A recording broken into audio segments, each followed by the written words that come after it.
Hello everyone, मैं हूं अजीत कुमार और आज आपके सामने लेके आया हूं एक नया टॉपिक। ठीक है, इस टॉपिक का नाम है electric field due to an infinitely long straight charge wire.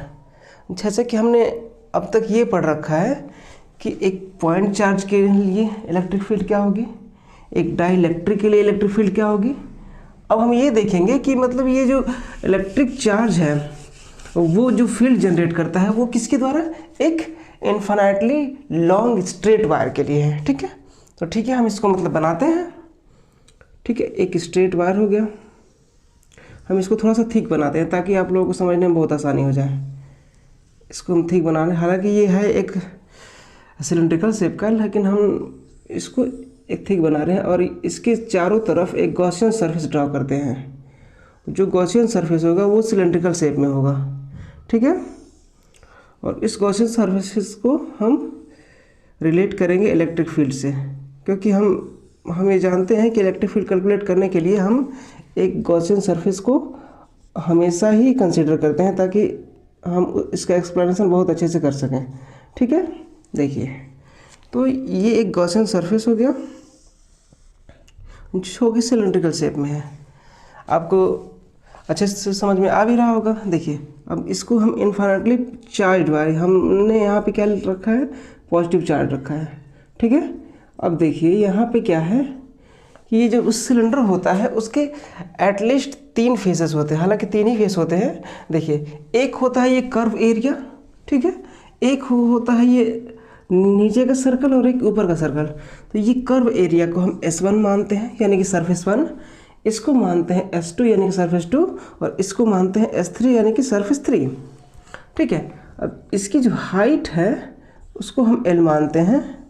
ठीक है, ये इसकी हाइट हो गई L, और यहाँ पे देखिए कि जो ये चीज़ है, हम यहाँ पे एक एलिमेंट्री सरफेस लेते हैं एक्सप्लेनेशन करने के लिए, क्योंकि हम पूरे पे तो कर नहीं सकते, इसलिए हमने एक छोटा सा एरिया लिया है।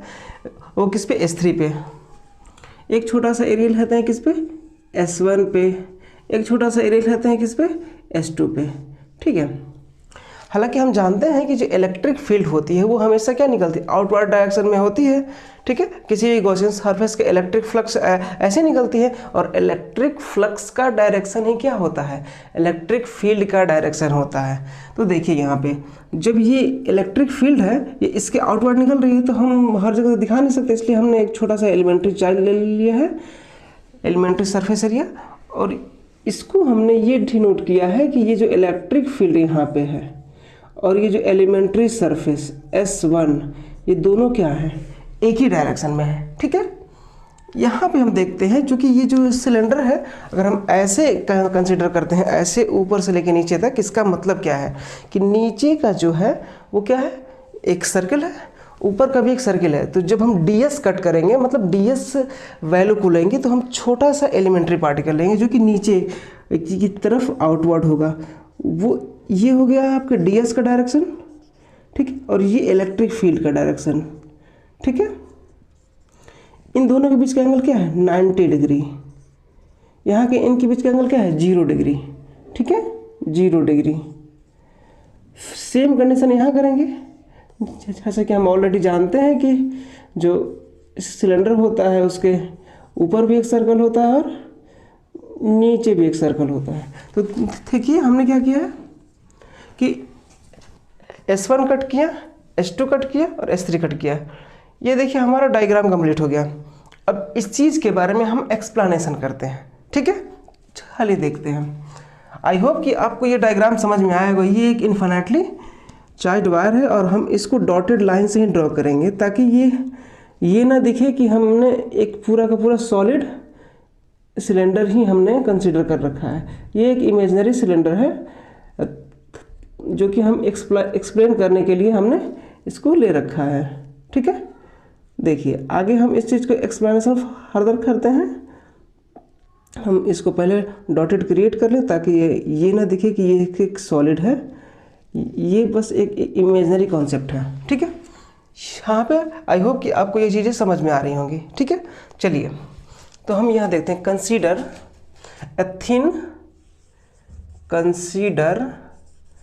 ए थिन, मतलब एक पतला सा, इनफाइनाइटली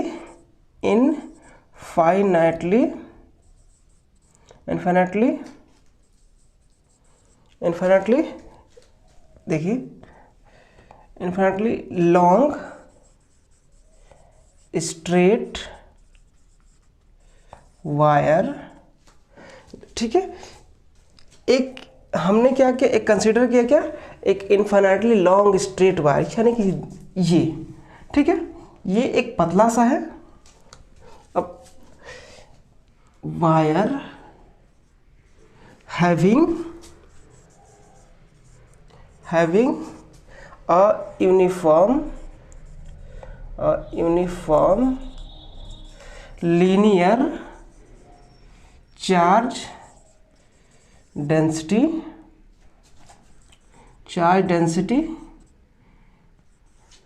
लेम्डा। इसको हम कैसे डिनोट करते हैं, कूलम्ब। डेंसिटी को हम कैसे डिनोट करते हैं, यहाँ पे देखिए डेंसिटी जो है आपकी वो क्या है, लीनियर है। तो लीनियर का मतलब क्या हो गया, लीनियर का मतलब कि एक लाइन है, और लीनियर चार्ज डेंसिटी को हम कैसे डिनोट करते हैं, लेम्डा से डिनोट करते हैं। ठीक है, तो ये हो गया लेम्डा। ठीक है, उसको हम कैसे लिखते हैं, कूलम्ब, इसको लिखते हैं कूलम्ब पर मीटर, कूलम्ब पर मीटर। यानी कि जो चार्ज डेंसिटी है कि देखिए, अगर हम लीनियर करते हैं तो Q/L होता है, ये हो गया लेम्डा। ठीक है, ऐसे हम डिनोट करते हैं। तो हम इस चीज़ को यहाँ पे लिख लेते हैं, लेम्डा इजक्वल टू Q/L। ठीक है, अब इसी चीज़ को हम यहाँ लिख देते हैं, that is lambda L equal Q is equal to lambda L। ठीक है, ये चीज़ हमें ध्यान रखने वाली बात है। ठीक है, अब देखिए, आई थिंक कि आपको इतनी सारी चीज़ें समझ में आ गई। अब देखिए, हम इस चीज़ को और ये करते हैं, बाई सिमेट्री। सिमेट्री का मतलब क्या है, चारों तरफ की जो चीज़ें हैं वो एक दूसरे के क्या होगी, इक्वल होगी। बाई सिमेट्री मतलब सिमेट्री के हिसाब से the electric field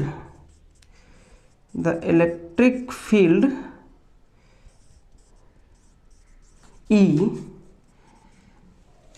is same at all point on a Gaussian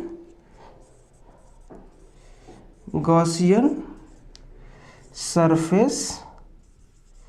और गॉसियन सरफेस को हमने क्या लिख रखा है, उसको हमने माना है सिलेंडर। ठीक है, हम उसको सिलेंडर लिए हैं। ठीक है, कि जो सिमेट्री के हिसाब से देखिए, जो इलेक्ट्रिक फील्ड जो होता है वो एकदम डिस्ट्रीब्यूट होता है गॉसियन सरफेस पे, यानी कि इक्वली डिस्ट्रीब्यूट होता है। The electric field E is same at all point on A Gaussian surface. ठीक है, इतनी बातें आपको समझ में आ गई होंगी। ठीक है, एट equidistance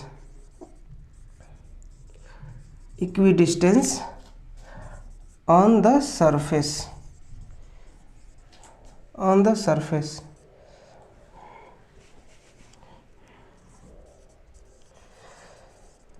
कहने का ये मतलब, इक्विडिस्टेंस क्यों कह रहे हैं, देखिए मान के चलिए कि ये जो है, अगर ये यहाँ से यहाँ तक की दूरी अगर r है, यहाँ से यहाँ तक की दूरी r है, तो ये जो r डिस्टेंस पे, ऐसा नहीं है कि अगर हम इसको ये बढ़ा के यहाँ कर दें तो यहाँ तो जितनी इलेक्ट्रिक फील्ड यहाँ होगी उतनी यहाँ होगी, नहीं, ये डिफर कर जाएगी। कहने का मतलब है इक्विडिस्टेंस इसलिए बोला गया है कि जो सरफेस है वो, अगर हमने r कंसीडर कर रखा है इसकी रेडियस, तो r के अराउंड r डिस्टेंस पे जितने भी इलेक्ट्रिक फील्ड की वैल्यू होगी वो हर जगह क्या इक्वल होगी।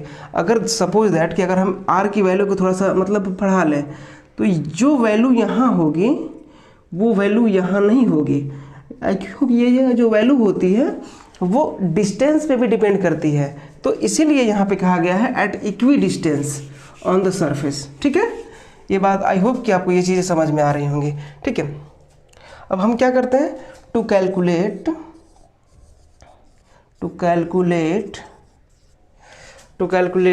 Field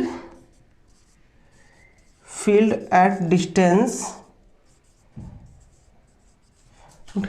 are. कहने का मतलब कि अब हम फील्ड को भी तो कैलकुलेट करेंगे कि हमें कितनी फील्ड टोटली मिलेगी। आर लेट अस कंसीडर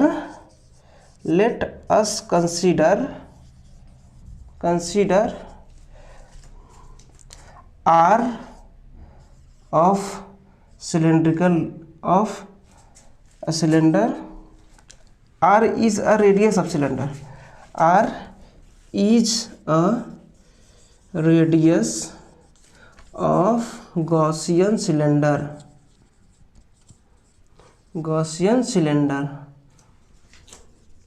ठीक है, Gaussian cylinder। ठीक है, अब यहाँ पे जो L जो है, L क्या है, हाइट है। ठीक है, S जो है सरफेस है, जो कि S1, S2 और S3 के अकॉर्डिंग है। ठीक है, क्योंकि यहाँ पे 3 सरफेस हैं, ऊपर और नीचे। ठीक है, तो इतनी चीज़ें आपको समझ में आ गई। And axis which is a long thin straight wire.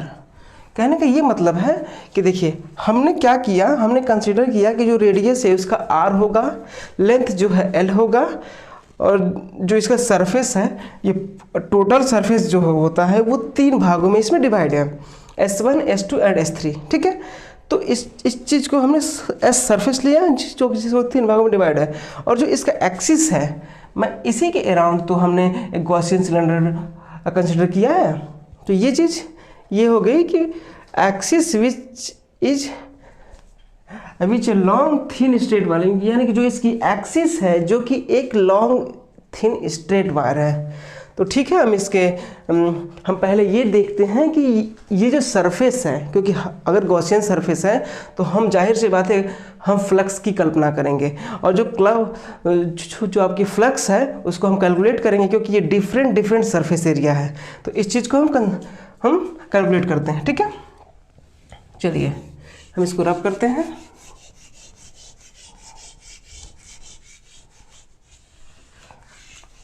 यहाँ पे देखने वाली बात है कि हम तीनों सरफेस का अलग अलग हम फ्लक्स निकालेंगे, इसके बाद हम तीनों को एक साथ सम अप कर देंगे, तो हमें पता चल जाएगा कि ये जो सरफेस है इसमें पूरा कितना आपका फ्लक्स है, और उस फ्लक्स के हिसाब से ही हम इलेक्ट्रिक फील्ड का गणना कर लेंगे। ठीक है, देखिए यहाँ पे क्या है, S क्या है, इसका सरफेस है, जो कि किस में डिवाइड है, S1, S2, S1 हो गया, S2 हो गया, एंड क्या होगा, S3। तुम ठीक है, हम 4S1 के लिए करते हैं, 4S1 यानी कि सरफेस 1 के लिए क्या करते हैं।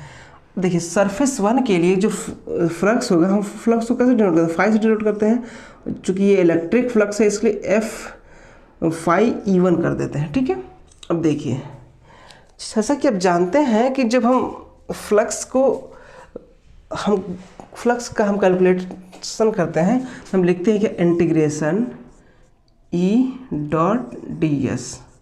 ठीक है, अब यहाँ पे देखना है, ये डॉट प्रोडक्ट है तो इसकी वैल्यू क्या होगी, E.ds cos theta. cos theta की वैल्यू यहाँ पे क्या है, सरफेस 1 के लिए देखिए ये क्या है, 0 डिग्री है कि नहीं, तो हम लिख देंगे E.ds cos 0 डिग्री। चूँकि cos 0 डिग्री की वैल्यू कितनी होती है, ये होती है 1 होती है, तो हम ये लिख दिए। ठीक है, EDS। ठीक है, इतनी चीज़ें आपको समझ में आ गई होंगी आई होप। ठीक है, ये पहले का है फॉर S2, इसके लिए फ्लक्स क्या होगा, E∅2 हो जाएगा। यहाँ पे क्या होगा, E.ds। हम यहाँ देखते हैं तो हम लिखते हैं E.ds cos 90 डिग्री। देखिए 90 डिग्री की वैल्यू क्या होती है, 0 होती है, तो हम इसको डायरेक्ट क्या लिखते हैं, 0। क्यों 0 है, क्योंकि देखिए ds और इसकी वैल्यू क्या है, 90 डिग्री, इसके एंगल की वैल्यू। ठीक है, तो cos 90 की वैल्यू क्या होती है, 0 होती है। सेम केस क्या होगा, S3 में होगा। ठीक है, तो हम S3 को भी लिख लेते हैं। देखिए फॉर S3, इसके लिए क्या हो गया, फाई E3 की वैल्यू क्या होगी आपकी, integration of E.ds equal to E.ds cos 90 degree means 0। अब देखिए हमारे पास तीनों सरफेस की क्या हो आ गई, हमें इलेक्ट्रिक फ्लक्स आ गई। ठीक है, अब ये जो इलेक्ट्रिक फ्लक्स है, इस चीज़ को हम क्या करेंगे, सबको एक साथ सम अप कर देंगे। यानी कि जो अगर हम टोटल सरफेस की हम कैलकुलेशन करें तो हमें क्या करना है, जब पूरे सरफेस को कैलकुलेशन करते हैं तो लिखें फॉर द टोटल सरफेस। देखिए लिखते हैं टोटल सरफेस, पहले टोटल सरफेस, इसका मतलब क्या है, S है इक्वल टू S1 प्लस में S2 प्लस में S3। ठीक है, तो अब हम ये देखते हैं कि जब हमने ये चीज़ लिख दिया तो हम इलेक्ट्रिक फ्लक्स या फिर इलेक्ट्रिक फील्ड जो है फॉर S, तो हम क्या करेंगे, अब इन तीनों को सम अप कर देंगे। ठीक है, हम यहाँ पे फ्लक्स की ही पहले फ्लक्स ही लिखते हैं, पहले फ्लक्स फॉर S। ठीक है, जो अब क्या होगा, इसके लिए S के लिए क्या फ्लक्स क्या होगा, फाई E। अब इसके लिए फाई E1 प्लस में फाई E2 प्लस में फाई E3। ठीक है, इतनी चीज़ें हमारे पास आ गई। ठीक है, अब हम इसकी वैल्यू को रखते हैं। फाई E1 की वैल्यू क्या था, इंटीग्रेशन ऑफ E.ds। ठीक है, यहाँ पे लिखा हुआ था, इसके बाद 0 और इसके बाद 0, क्योंकि ये इसलिए E.ds हुआ क्योंकि यहाँ पे cos की वैल्यू क्या है थी, cos 0 की वैल्यू क्या थी, 1 थी, लेकिन cos 90 की वैल्यू क्या होती है, 0। तो इसलिए हमने यहाँ पे E.ds लिख दिया। ठीक है, यानी कि फाइनल वैल्यू क्या है इसकी, इंटीग्रेशन ऑफ E.ds। अब यहाँ पे देखिए, अब इसका मतलब ये है कि ds को हम इंटीग्रेट करेंगे तो क्या होगा, पूरा का पूरा सरफेस मिल जाएगा। यानी कि E multiply surface area of S1। अब ये जो सरफेस एरिया S1 है, ये क्या है, यहाँ पे आप ध्यान से देखें तो ये क्या है, एक सिलेंडर का कर्व एरिया है। देखिए हम इस एरिया की बात करेंगे, हम इसको थोड़ा सा बड़ा ड्रॉ कर लेते हैं। ये सिलेंडर हो गया आपका, ठीक है, ये सिलेंडर हो गया आपका। तो हम बस इस एरिया की बात करेंगे, जो कर्व एरिया है ना, ये इसी की बात करेंगे। इसकी ये लंबाई है L है, तो हम क्या लिखेंगे, इसका सरफेस एरिया क्या हो जाएगा, 2πr_L। हालांकि आपने पहले इसको पढ़ रखा है इसलिए हम यहाँ पे लिख रहे हैं। ठीक है, तो फाई E की वैल्यू क्या हो गई, 2πr_L। इतनी चीज़ें हमने कैलकुलेट कर ली। चलिए हम आगे इसको फर्दर और कैलकुलेशन करते हैं। यहाँ पे क्या लिखे हैं, फ्रॉम गॉस लॉ के हिसाब से यहाँ पे देखिए, जब आपके यहाँ पे गॉस लॉ हम इस चीज़ को देखेंगे तो वहाँ पे क्या है, हमें चार्ज का एक्सप्लेनेशन भी दिया गया है वहाँ पे। ठीक है। देखिए बाई फ्रॉम गॉस लॉ के अकॉर्डिंग क्या है, चार्ज इनक्लोज्ड। अब ये जो चार्ज इनक्लोज्ड है यहाँ पे देखिए, चूँकि ये लीनियर था ना, जब लीनियर था तो हम क्या लिखेंगे, ये वाली जो वैल्यू है Q equal to L lambda, इसको ध्यान में रखेंगे क्योंकि ये चीज़ें हमें आगे यूज होने वाली है ये चीज़, ठीक है। तो हम अब यहाँ पे गॉसियन थ्योरम का अप्लाई करते हैं, ठीक है। बाय गॉसियन थ्योरम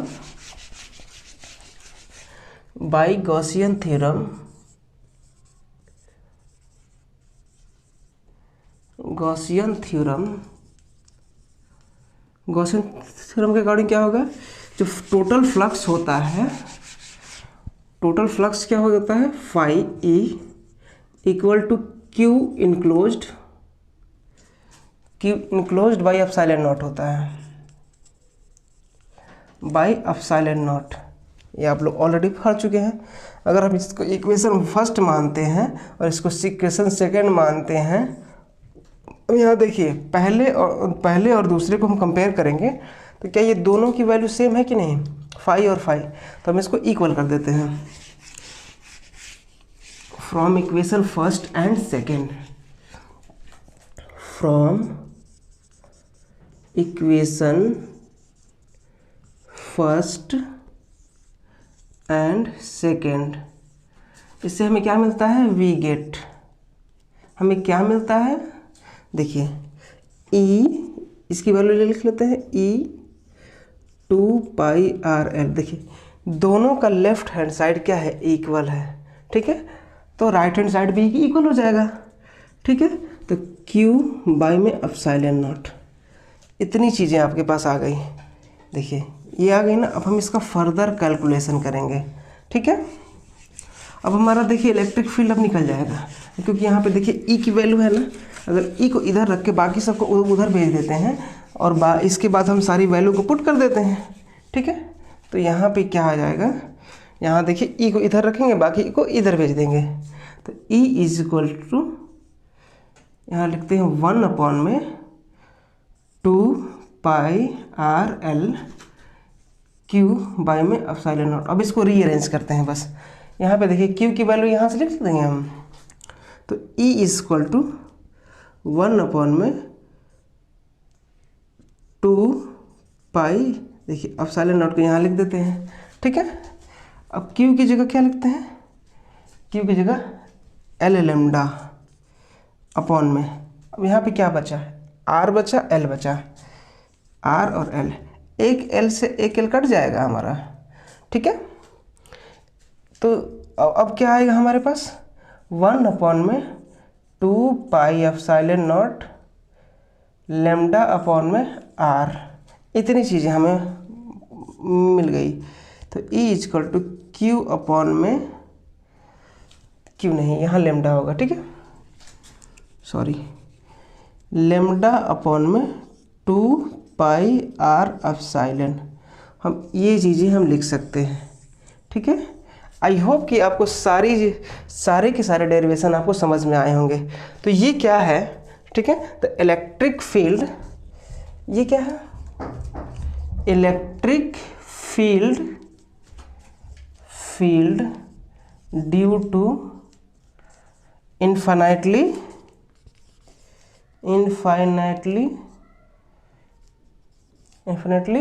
ठीक है, लॉन्ग स्ट्रेट वायर, ठीक है। ये चीज़ें हमारा रिक्वायर्ड जो हमें चीज़ थी ये हमें पता चल गई। तो हमने क्या देखा आज, हमने ये देखा कि जब एक इन्फिनिटली लॉन्ग स्ट्रेट वायर हो, मतलब कि एक लॉन्ग स्ट्रेट वायर हो, तो उस पर जो इलेक्ट्रिक फील्ड जो होगी, उसके द्वारा जो इलेक्ट्रिक फील्ड जनरेट की गई होगी, उसकी वैल्यू क्या होगी, ठीक है। इस चीज़ को हमने अच्छे से यहाँ पे डेरिवेशन कर दिया है। आई होप कि आपको ये सारी चीज़ें समझ में आई होंगी। तो चलिए ठीक है, हम मिलते हैं आपसे नेक्स्ट क्लास में फिर एक नए टॉपिक के साथ। बाय।